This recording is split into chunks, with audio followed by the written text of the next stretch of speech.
Welcome back to Fighting Words. I'm Karisa Maxwell, joined by my co-host Andreas, Hale. Tom Gray is still out this week, but he will be back next week. And next week, we have a fight that we've been waiting for every year. Canelo fights in September, and this year, September 30th, he will fight Jermell Charlo, the undisputed super welterweight champion, who is challenging Canelo, of course, for his super middleweight title belts. Now, this is not the fight that everybody thought we were going to get. If anything, we thought we would see Canelo fight Jermell Charlo, but we have Jermell. He hasn't fought in a little over a year. We're really not quite sure what to expect. He is jumping up 2 weight classes. So let's get right into it, Andreas. What does Jermell have to lose by taking this fight with Canelo?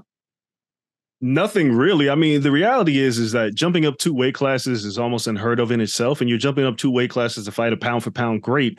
So you don't have a lot to lose and basically everything to gain. It's one of those situations where if Jermell has a decent showing, it actually raises his stock some. So he doesn't even necessarily have to win this fight. The only thing I would say that he has to lose is his undisputed status at super welterweight, because he has to give up one of his titles at least to challenge Canelo. As soon as he steps into the ring, I believe the WBC title is gone.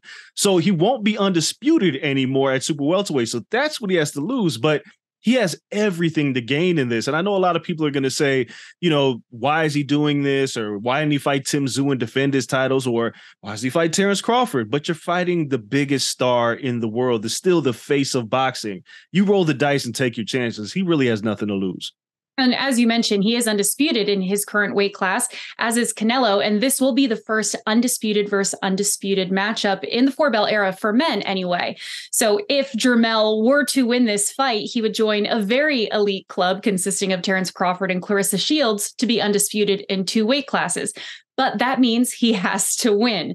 And as we know, Canelo seems to be favored when a fight comes down to a decision, especially in what has been dubbed his home arena of T-Mobile in Las Vegas. So does Jermell Charlo have to get that knockout to secure the win?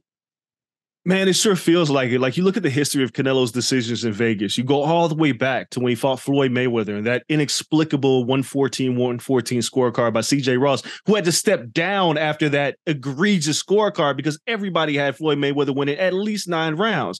There's that fight. There's a Triple G fight, the first Triple G fight, where most people thought Triple G won. The Arasandi Lara fight, which some people thought Canelo lost. He gets that decision. Even the Dimitri Bivol fight, which Bivol won, the scorecards were way closer than any of us thought. So ideally, Charlo's going to have to do something that nobody's been able to do and knock out Canelo. I'm not saying you can't do it, but it's a tall task. The key here is he's going to have to outwork Canelo in ways that Canelo has not been outworked since the Bivol fight. And only Bivol and Floyd Mayweather have done this to him. Triple G had a bunch of close rounds and they gave it to the hometown player, which is Canelo.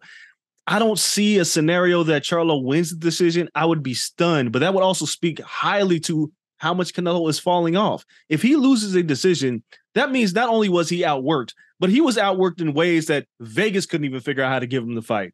So Charlo, he kind of needs to get a knockout here. I don't necessarily seeing it happen, but stranger things have happened in boxing over the past few years, and this could be one of them.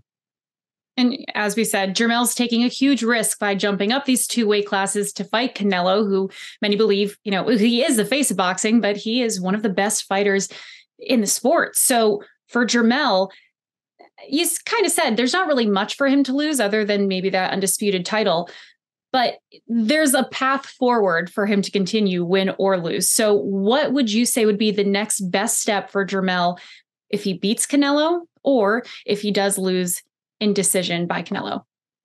So if he beats Canelo, so here's the thing. If he beats Canelo, Terrence Crawford's waiting for him. Terrence Crawford has now stated that he wants to move up to super middleweight to challenge the winner of this fight for undisputed at super middleweight. So if Jermell were to win, there's Terrence Crawford.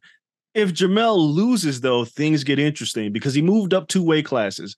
It makes it difficult for a fighter who bumps up 2 weight classes to go back down to their previous weight class.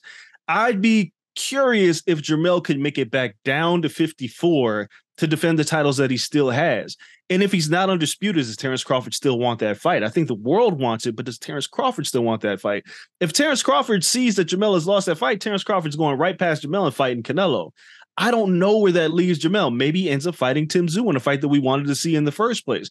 but can he make the weight again? And that is a question I don't know, because I think if everybody has seen, when Canelo stood next to Charlo, he was bigger than, Charlo was bigger than Canelo.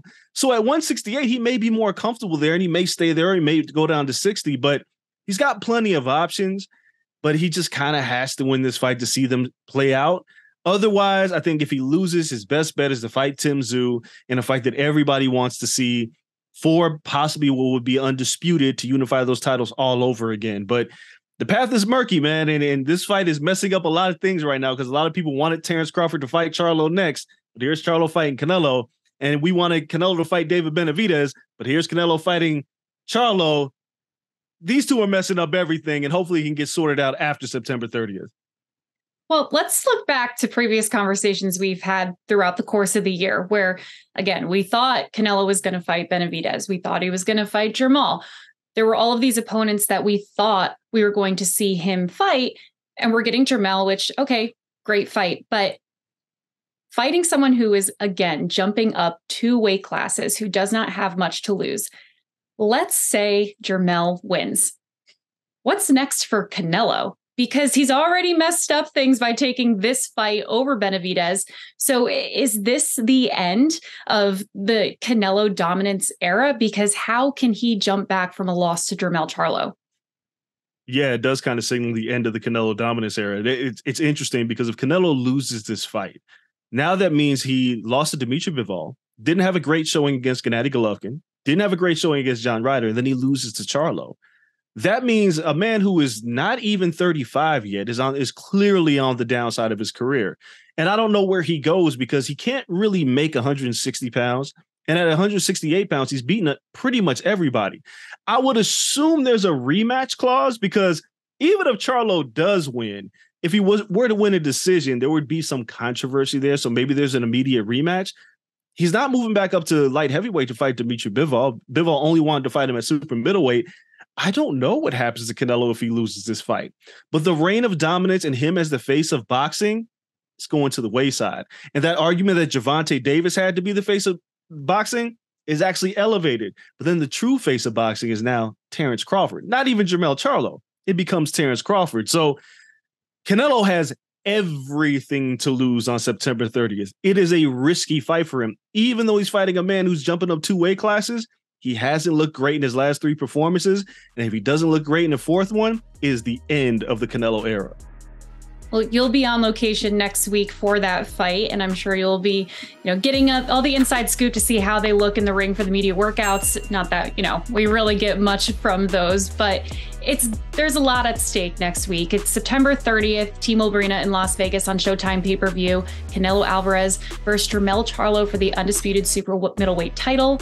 It's going to be a good one. Definitely watch. And next week, Andreas and Tom will be back, hosted by our friend Carlin Gay. I will be out for the next couple of weeks, but there will be more Canelo Charlo talk next week and possibly the week after, depending on what that outcome is. So this conversation's not going anywhere, but thanks for tuning in. I'm Karisa Maxwell for Andreas Hale. This is Fighting Words, and we'll see you next week.